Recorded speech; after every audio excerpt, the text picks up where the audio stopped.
Mental Glowers, how is it going? How is New Year 2025 treating you so far?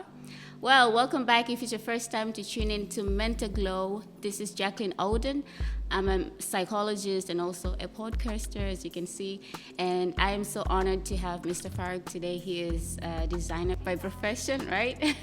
And so he loves to give out his time to help other people that are in need. And so, yeah, we are so glad to have him today to have this conversation with it, which is very important but also very sensitive. And we look forward that you guys get to learn from this conversation and relate to it, and more likely breaking the silence, because this season's theme is to break the silence. We want to talk about things that people normally do not talk about, like in actual interactions don't talk about. And so we want this season to be specifically about breaking the silence so that we can pave a new way for mental health and help other people to prioritize and take care of their mental health. All right, so it's going to be a conversation as usual. We're going to have fun and get to learn from each other. But before we get started, we have this tradition. It's called Mental Glow Quizzing, where I'll ask you a random question and you get to respond to it. And so, here it is. If you were given a chance, just one chance, to change something in Zanzibar, what would that be? I will change the attitude that people have on mental health. Wow, yeah. That I will change. And actually, I've been thinking about it a few months ago, is to start lobbying to the government. It should be against the law to attack, to abuse people's mental health. True. Reason being, mental health is very close to me, in my family, of course. Yeah. And I came to understand the reason, because here, the popular belief, either you're smoking too much ganja, or you have a curse from God. Yeah. But on my side, it's more like intermarriages. True. And we have a lot of that here in Zanzibar. But the stigma they have, what mental patient going through, people are making fun of them, people beating them up, like young girls who have mental issues are raped. This needs to be changed. Yeah. We need to discuss it and change it. Okay, even if someone is smoking too much ganja, sure, but he needs help. Yeah, true.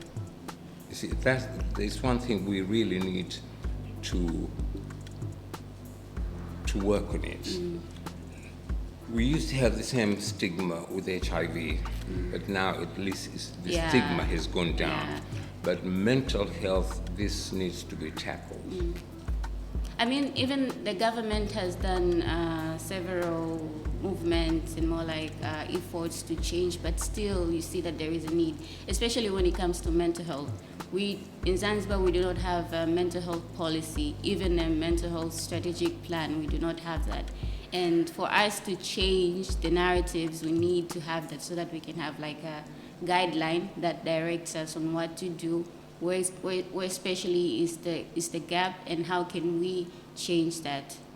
I think the government, they are doing what they can. They're doing a lot. Yeah. It's the community. Right. It's the belief that belief system. If you have a mental issue, therefore either you're cursed by God or you've been smoking too much ganja. And this is not the case. It's not. And people don't want to learn. And what you do, even the family who have a mental patient, they just take them to the hospital and dump them. That's so sad. Yeah. We need to take care. I think I joked once with the main psychiatrist, he has resigned so far, like we need to introduce a VIP section. So for those people who are ashamed to have their children there, they can pay for it and have them cared in the VIP lounge. And the money, of course, will help the hospital. I mean, sorry. But I think my idea is to far ahead. Well, you know, the very idea that you have a VIP wing in a mental hospital. And the name, the community still refer to it as mental, is a jail, not a hospital. This is, you know, a lot of people are afraid. I had two brothers, one passed away, who had mental issues. And all the house girls I employ, the first thing they ask, when I tell them I have two brothers, I live with two brothers, the first thing they ask, they don't beat people up. Why should they? Why should they beat you up? And what I've found, because I visit the mental hospital quite often, the patient are afraid of people like us. They think we will harm them, but we think they will harm. Yeah. You see, all There's this that confusion. need to be addressed. This to be, you know, like have a good proper conversation. People are still ashamed to say they have a relative who has mental issues, and it's not because my two brothers in the West, they wouldn't be considered as mental patient. One, he's suffering from OCD, you know, OCD, obsessive compulsive disorder. Yeah. The other one is just massive depressive. It's like, what do they call it now? Bipolar. So really, in the West, it's not considered to be madness. But here, it's considered madness. Yeah. I mean, like, even when you say, you know, you can reach or access mental health support at Kidogo Chekundu, people will be like, so you think I'm crazy, you know? Right. Yeah, so you think I'm crazy. So there's just that, and it limits so many people to access help. Yeah, I'm sure some people think I'm crazy, but I look at it in a positive way. It's the other side of genius. It's Right. It's madness. You know, I Yeah. look at it in a positive way. Yeah. The other side of genius is madness. But here, people, the stigma, we need to learn about how to take Right. care of them. Yeah. You see a lot of young girls, young boys wandering around the streets because the family don't want to take responsibility and say, you know, what's wrong with it? What medication can I get for them? Can he be cured? He may not be cured, but at least you can reduce the symptoms.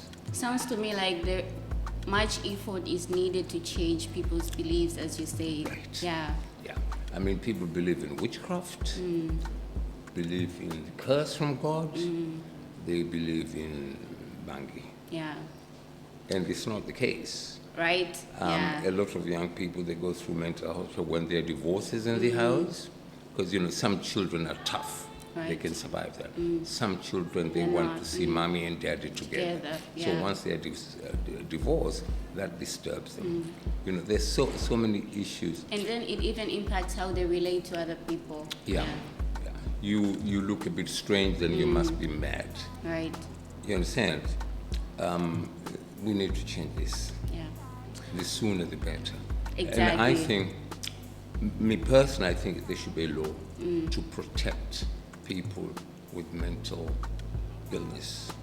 Because That's you'll be right. surprised One if you way to see go. if you see them in the street. Yeah. People beat them up, they insult them, they look down upon them. You know, it's not their fault that they're sick. They're just sick. There is this one saying that people been like saying on social media that people are likely to insult and more like beat those people who are being seen as, you know, crazy. Who are vulnerable, Yes. really vulnerable. But then we need to look at it in a different perspective. Like, what if that person was your sibling or even Yeah. your relative? Would you do that? Exactly, Yeah. would you do that to him? And to me, having a mental illness is like having malaria. It's Right. just another It's like- disease. You know, it's another disease. You know, it's another disease. With the medication, they can get better. Right. I mean, there's one who was in a mental hospital. He's not there anymore. He turned out to be a very good carpenter, and he's got his own business now. But I think when he was in a mental hospital, maybe he was going through a difficult time, Yeah. and the family couldn't deal with it, Yeah. or didn't want to deal with it. There's a lot of sweep it under the carpet, Right. you know. You never know. If we don't talk Yeah. about it, it will go away. Self-denial. There's a lot of family who deny their children mental cases. Yeah. There's nothing wrong with it. We need to move on and think, okay, even if it's called curse, we can work on it. Even if it was marijuana, we can work on this. Together We as a see community, where yeah. the problem is, you understand? Rather than seeing, oh, he's a madman, don't help him, he's a madman, don't And then we take leave care it of him. that way. It won't No. change anything. No. Right. Oh wow, guys, this is getting deep. Okay, so this episode will be talking about the prevalence of sexual abuse in Zanzibar and the impact it has on people's mental health. And I did go through police statistics, as in the findings that was reported in 2021. And unfortunately, it states that almost 628 female were raped and 177 male were sodomized. And these are just reported cases. How about the ones that are not reported? Well, even I find the people who report this very courageous. Right, yeah. Because there are some subjects in Zanzibar, they're still a taboo. We don't talk about it. But these need to be, even sexual abuse, it will be on a police record. But the family, the community, they wouldn't talk about it. Yeah, it's a You shame. understand? And maybe they shouldn't. I mean, there's some things, culturally we need to keep our culture. But still, there must be a way of going around it to discuss it. Yeah. I mean, I quite agree. There are certain things culturally you can't just talk about it open. You see, there's family tradition, Yeah. there's a family name. You want to protect the tradition. You want to. That I can understand. But we need to find a way of discussing it. I'm sure there's a lot of sexual abuse here. Right. And I think it's not only Zanzibar, but almost all over the world. All over the world. It happens. This is yeah. happening everywhere. Everywhere. Yeah. It's not like Zanzibar. It's the only place. And we talk about, oh, we're going to eradicate this. We're going, Zanzibar without drugs. It's But do possible. we really do something about it? No, we talk about it. Yeah, but we don't do it. But we don't do it. Yeah. Even drugs, I was very much involved with kids, drug abuse, in England, drug abuse. And there are a lot of things I've discovered that it is not the children, it's the family. And of course the family, when the child is a drug addict, they blame bad groups, they blame bad friends. Right. Like Maskani Yeah. is a place where young Peer people pressure. meet. Exactly. Yeah. And that's self-denial. If you create a healthy and a safe environment in the house, your child will not be, there will be no need for him Yeah. to go and find bad friends. Somewhere else. Yeah. Yeah, so it's us, we need to create a good environment for our children so they won't fall into bad groups or bad gangs. So we need to look within before Within we start ourselves, we need projecting. to ask ourselves, why my child is like this? True. You see, what is the reason? Is it him or me, the way how I brought him up? Yeah. We need to take responsibility. But there's a lot of self-denial in Zanzibar. Even if a child has got mental issues, the family immediately say, oh, he was smoking too much ganja. That's the reason, but it's not really the reason. You understand? Right? Yeah. It can't be all mad people who smoke ganja. Yeah. There must be another reason. You see, this is what we need to take responsibility. It is my fault as a parent. Yeah. Yeah. More like accountability. Yeah. Yeah. We need to do that. This shifting the blame. Oh, it's the bad friends, or it's the bad group. Yeah. And we can change things if we keep on, projecting If we outside. take the Yeah. responsibility, But if we take, then things if will I change. created a good environment for my son, he would have been safe. Yeah. But every time he comes home, mom and daddy are fighting. You understand? There's chaos in the house. Of course, they'll find a peace somewhere else. Yeah. guys, you need to take responsibility. Yeah. Yeah. I think so. I mean, when I first came here for a visit, one of my relatives was a hopeless drug addict. So I took him back to England. I went through therapy, how to live with a drug addict. So he went through therapy. And not therapy exactly, it's, what do you call it? Now, shauri nasaha. Counseling. Counseling. I had to go to counseling, how to live. He had to go to a counseling. And then we had a parents' meeting, all the parents who have children who are addicted to drugs. We had our own meeting, and the kids who were affected, they had their own. And then they put really us nice. together, Yeah.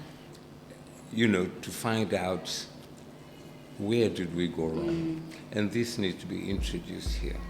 100%. Yeah. You see, we parents, we tried once. I was called when the beginning of sober houses, when they started. So I was called to a meeting. I had a friend of mine in England who started a sober house in Mombasa. She died, God rest his peace. And she started his first sober house in Kenya, and then some few people here thought, you know, the same thing will work here. So we had a meeting with family, and I said, you know, whatever you think is bad in the world, religious, local, if your child is a junkie, he has done it. Yeah. He has stolen, he has lied, he has done. And most of the parents say, oh, no, not my child. Because it's not him that makes him do this. Yeah. It's what he uses bad, not him. Yeah, true. You see, it's what he uses bad, not him. Oh, wow. And so you're saying that, I mean, just taking you back to what we were talking about, what do you think is the contributing factor to the rise of sexual abuse in Zanzibar? This we need to talk about it too. But of course we can't. Yeah. We can't, it's like the English expression is wash our dirty laundry in public. True. Yeah. We can't, but it can be done within the family. Discuss it, what happened. And the people, you know, most men who rape young girls, they get away with it. So sad. Yeah. Most of them, they don't even go to prison. You understand? Yeah. Or they are not identified. The news will say such and such a girl was abused in such area, but they would never mention the abuser. We need to know who is the abuser, so the people in the neighborhood be careful with their children. So it's more like social tolerance. We are tolerating the abusers. Yeah. We are part of it. We're encouraging it if we are not reporting it, or if we are not doing anything about it. I mean, I adopted a young boy. He's a big man now. And every time I look at it, I keep thinking, if anyone abused this child, I'd rather go to prison all my life, but I will kill him. Oh, wow. Yeah. You understand? But most family will brush it under the carpet as if nothing happened. This affects young people. Especially, they usually rub it under the carpet, especially if it's a family member. Well, exactly. Yeah, and that's most of the case. I had a case in London, a young boy who was a junkie, a drug addict, hopelessly. And I tried to help him. I started talking to him, and he was willing to get treatment. So I took him to a hospital, to a doctor, and we were there. And what he revealed almost knocked my ears out. He, as long as he can remember, his uncle was abusing him sexually. Oh, wow. And That's traumatizing. Yeah. what he was telling me was he couldn't tell his friends because they'll tell him he's homosexual. Yeah. He couldn't tell his parents because they wouldn't believe him. So for a young person to have that knowledge in you, you can't share it with anyone. You'll either be an alcoholic or just to forget that episode. And another thing, this is, the parents need to be open. You see some changes in your child, you sit them down, what is going on? You know, why sudden change? We need to discuss with our children. I mean, one of the child I adopted, they're all big men now. He was complaining about his back or kidney or something, so I took him to one hospital. He was only 14. And the doctor said this boy had a contact with an unclean person, didn't want to use the word. And I didn't believe it. I mean, sexual contact. So I took him to another doctor, and they said the same thing. And I was shocked. At 14-year-old, you're getting STD. So after he got the medication, I took him home. We sat down. Said, okay, now you're growing up. This is where I keep the condoms in the house. You don't have to tell me anything. You know where they are. Yeah. As a family in Zanzibar, as a parents, you never do that. They don't. But I do this to protect him, not to corrupt him. A lot of people accuse me of corrupting young people. No, I'm not corrupting them. I'm protecting them. And I always tell them, when you have a sexual encounter, you'll either leave something behind or you come out with something. Yeah. So you need to take care of yourself. But most parents don't do that. Yeah, the good thing, at least they've introduced in Zanzibar, you can't get married unless you produce a medical report that you are HIV-free. At least that's one thing they have, both sides. Oh, and they usually practice that. I mean, they make sure that people get tested. Oh, yeah. Wow. Yeah. Before we get married, we need to see the proof you're tested. Nice. Boy and a girl. At least once, that's a step ahead. True. Yeah, that's a step. But sometimes when you hear stories, because I'm very much involved with the HIV organization, which I started in Zanzibar, the story you hear, like, is quite shocking.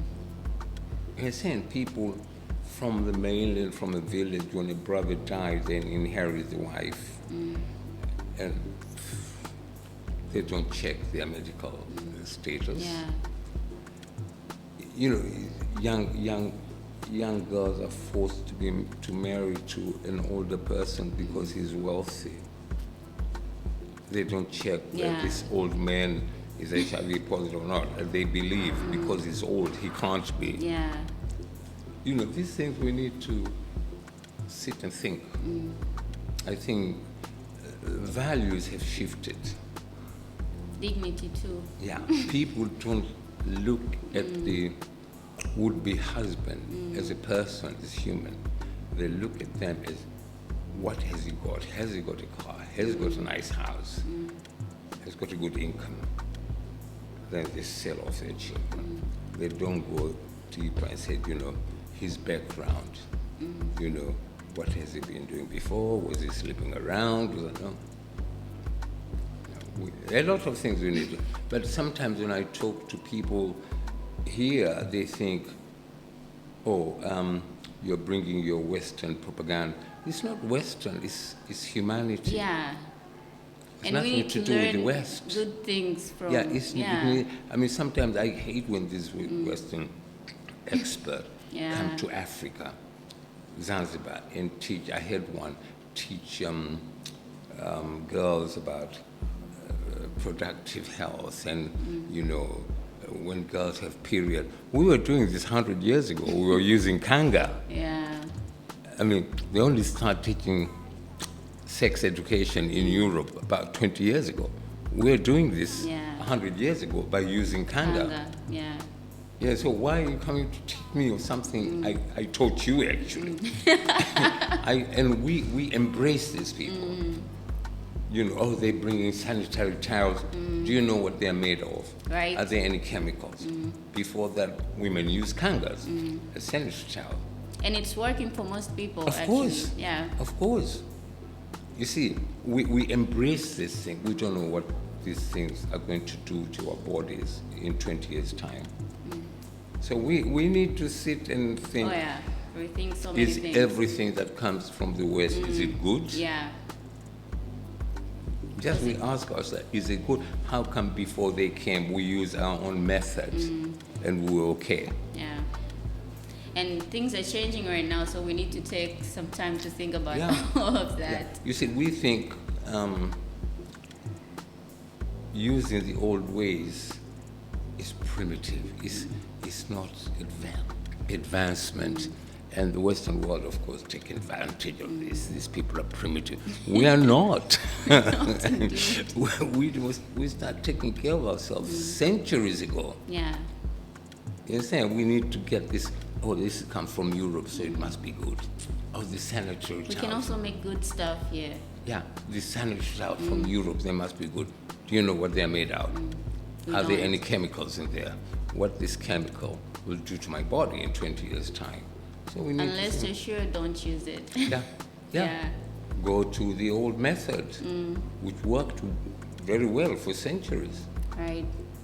So it sounds to me like we need to stop tolerating abuses, and also like we should be accountable. Of course. Reporting whenever we see such and cases. not being ashamed. Yeah. Culturally, of course, you can't. A parent can't go into the media and say, my child was abused by so-and-so.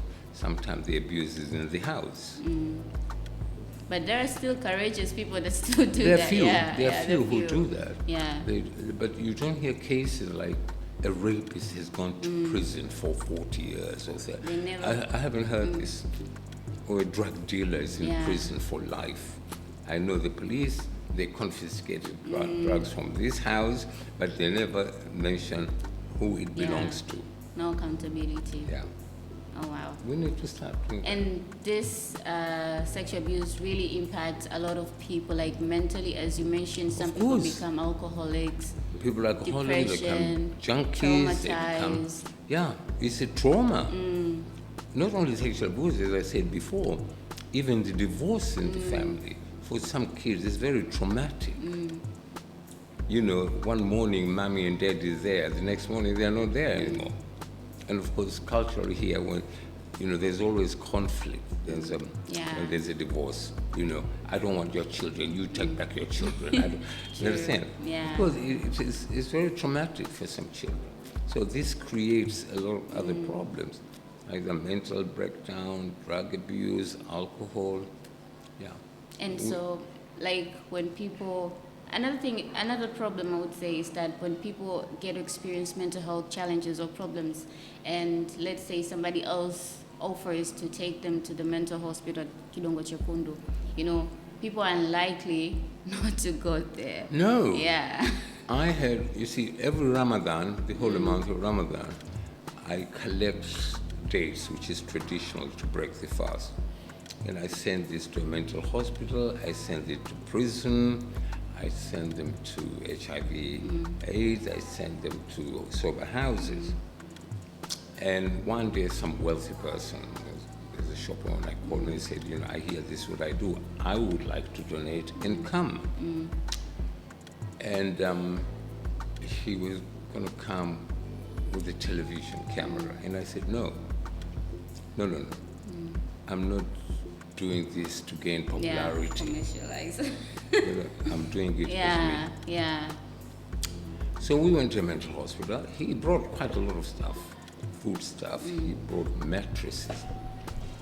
But he refused to go into the ward. To see. And I said, in that case, you can take your stuff and go back home. Right? It doesn't make sense. What are you afraid of? Yeah. To see the reality that we created. What are you afraid of? Eventually he did come in, he saw the situation, then he went back to his office, and the next day he brought what was needed for the ward. That's nice. So, but I had to force him, to threaten him. No, we're not taking your stuff unless you go in. So, but what are you afraid of? What do you think you will see there? Is it a reflection? You'll see yourself or your child? Yeah. What is it actually? Yeah. We need to go in, and this fear, mental hospital, they'll take me. No.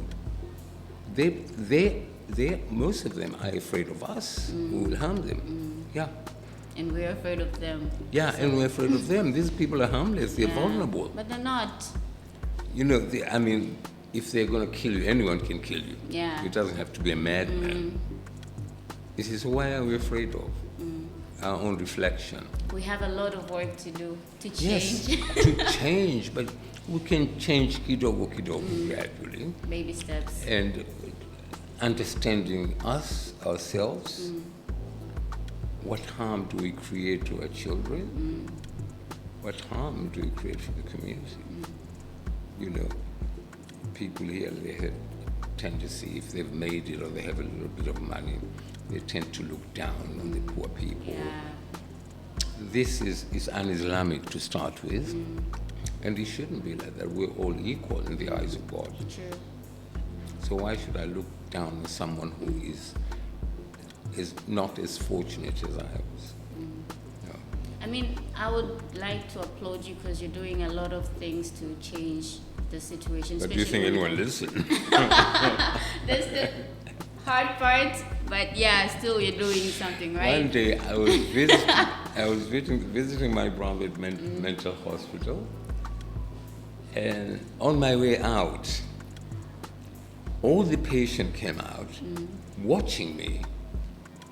So I went back to the doctor. I said, "Why are they all out watching?" And he said, "They think you are the brother who's supposed to be in, and you're walking away very easily." So to them, I was a madman. To them, they think, "How come he's walking out of here very easily?" Yeah, like why? To them, I was a madman. Yeah. How come a madman, they allow the madman to walk out of What here? did you say? I just laughed. I just laughed. Yeah. I mean, also, like, in terms of the stigmatizing mental health, I think it's important to know, because right now, some people, when you mention mental health, they associate it with mental illness. Witchcraft. Yes, and witchcraft. But then that's not the case. That's not the case. And so I think we need to find a new way how to address mental health issues. Anyway, it's us. Yeah. We need to ask ourselves, yes, my son is in a mental hospital. Is it bangi, ganja, or is me the way I brought them up? We need to ask ourselves, Yeah. whose fault is it? Or who is to blame? We don't blame ganja, we don't blame groups. No. You blame everyone except, you question everyone except yourself. So because you think, because I'm a parent, I'm spotless. We need to discuss these things. And mental health doesn't necessarily mean you're crazy. Yeah. No, of course not. I mean, some people think I'm mad. The way I dress, some people think I'm mad. Yeah. And especially they know my brothers suffer from this. And the idea is, of course, there's a degree of madness, as I said. One of my brothers is OCD. In Europe, that's not madness. It's not.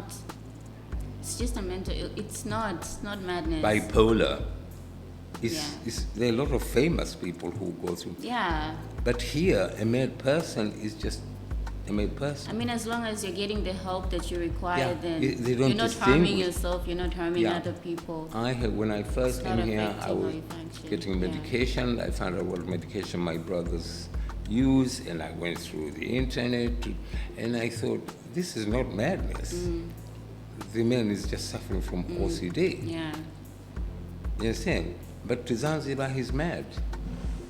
One way to go. We need to make like community campaigns or like I tell you, movements. mind you, he's more sane than I am, because he is very security conscious in the house. He makes sure the doors are properly locked, the windows. I mean, I forget sometimes to close the windows.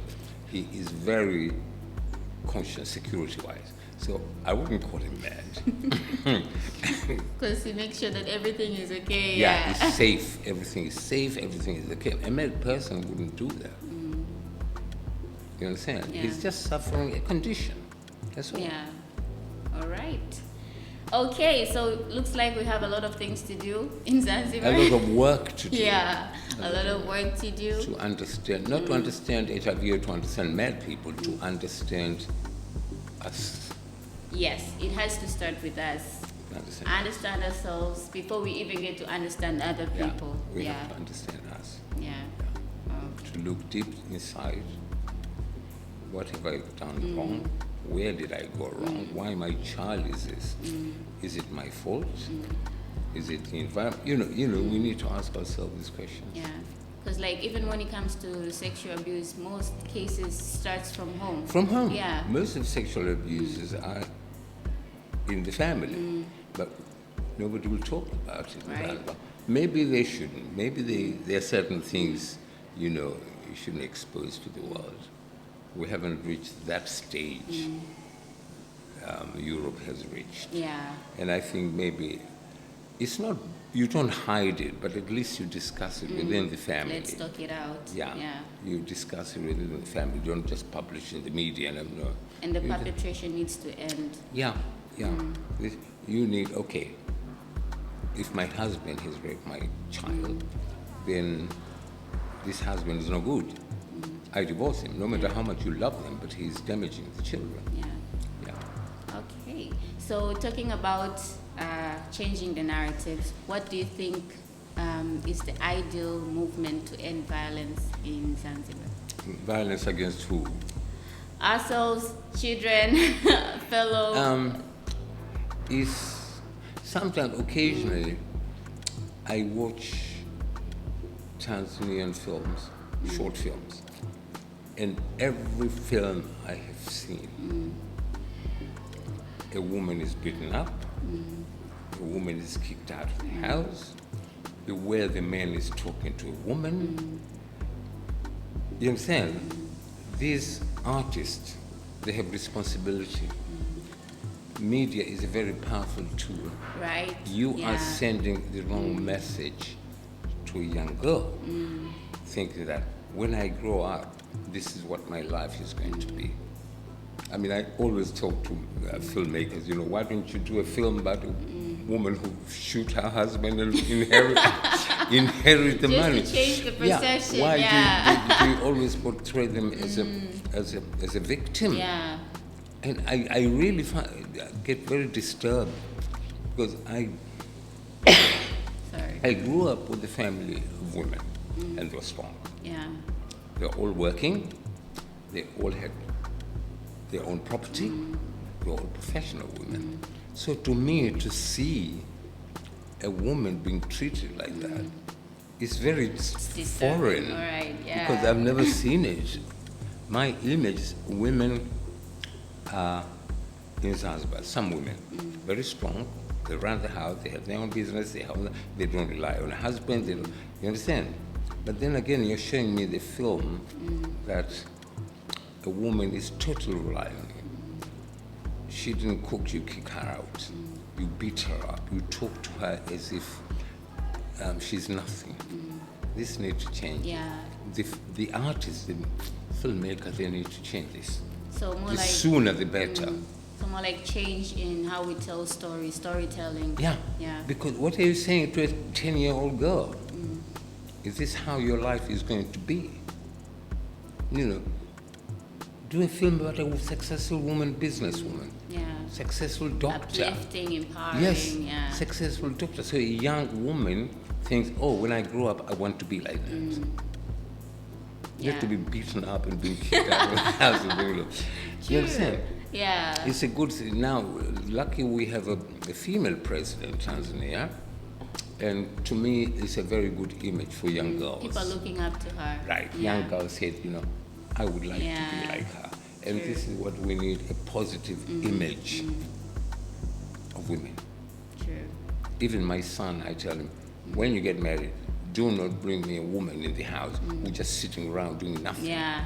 They need to work. Marry a professional woman. Yeah. Yeah. Have you seen any of the Tanzanian films about how women are treated? I've seen few. I mean, I just get glimpsed during film festival. And I keep thinking, you have power, you have audiences. Oh, women have power. You send strong and positive images. You understand? I mean, a young boy looking at that film said, oh, this is how I'm supposed to be when I'm married, beat my wife up. A young girl thinking, oh, that's when my... I get married, that's going to be my future self. Exactly. Do something positive. So we have Yeah. responsibility, not just us. The artists have responsibility. You know, you see some singers, they do that in America as well. Women are used as an object, wearing very little and dance provocatively. To me, this is not good. Maybe I'm old, but it makes sense. It does. to me, That's not the because way. Yeah. she's not there as a person. She's there as an object.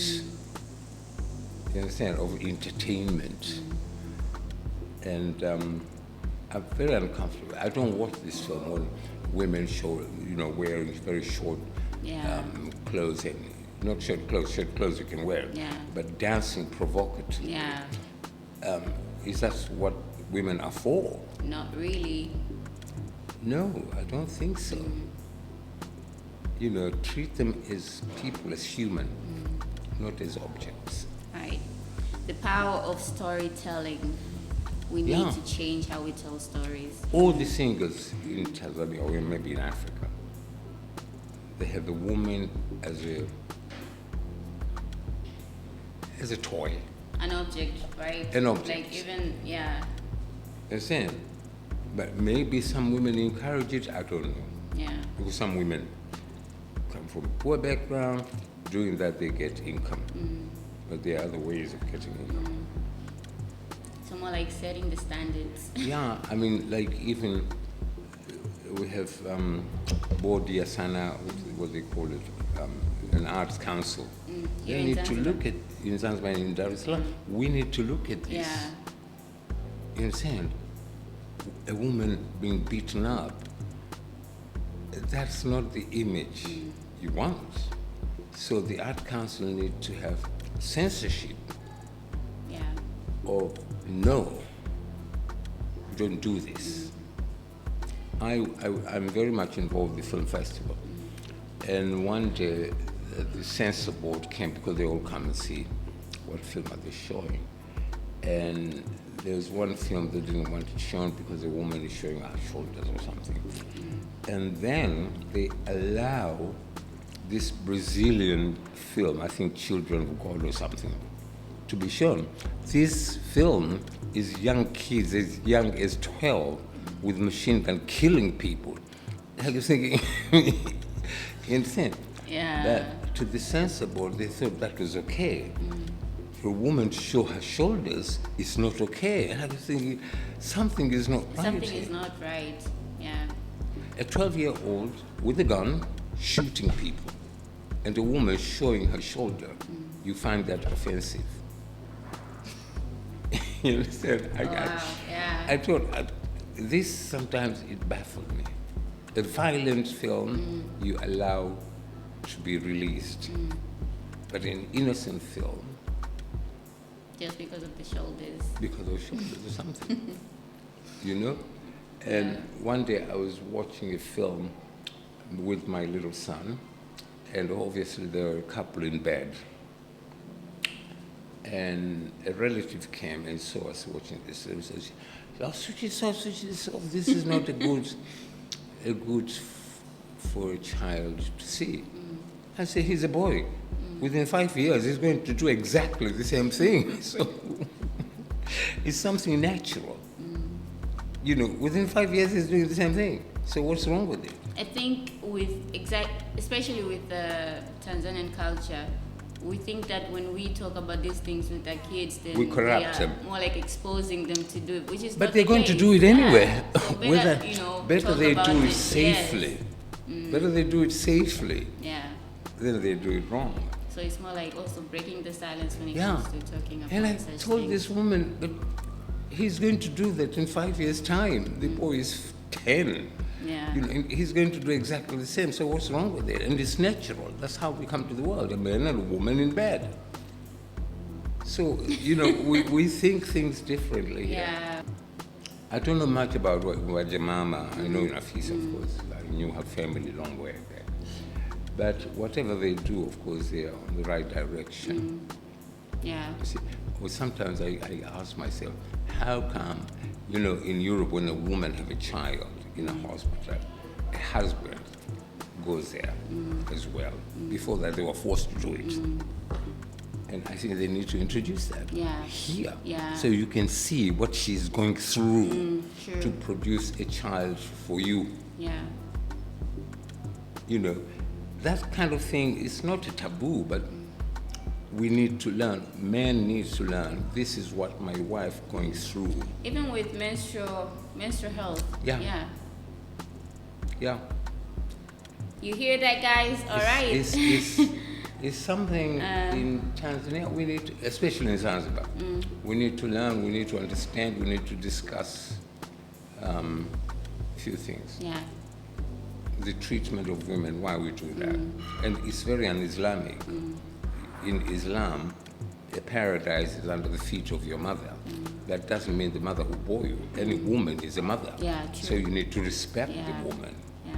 You understand? To respect her. But we do the opposite. So sad, but my takeout in this episode is to, not tolerating abuses, Understanding. reporting, yes, and more like holding ourselves accountable. Not tolerating sound very aggressive, but understanding why. I sound like a doctor, don't I? Why it's happening. For us to understand what is the reason behind it. What is the reason my child is a junkie? And we all have the answer for that. Maybe we know the answer, but we deny it. And more like search deep within to get to the deep of what's going on. We can never solve the problem unless we know the root of that problem. You see, you can never sort it out unless you know the root, how, when, why. And my last takeout is let's use our platform to make a difference in a positive way. In a positive how way. we tell stories, how we bring impact to the community. That's how we change as a community. And how influential artists are. Yeah. They can change. They can make a lot True. of changes. I mean, look at the back. Yeah. Musician, actor, scriptwriter. They can bring, because it's a powerful tool. They reach millions and millions of people.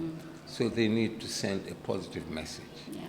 Thank you so much for joining us Pleasure. today. It was a pleasure, and people have been learning a lot throughout the episode. I hope so. Yeah. Bye. Bye, guys. Bye-bye. Bye-bye.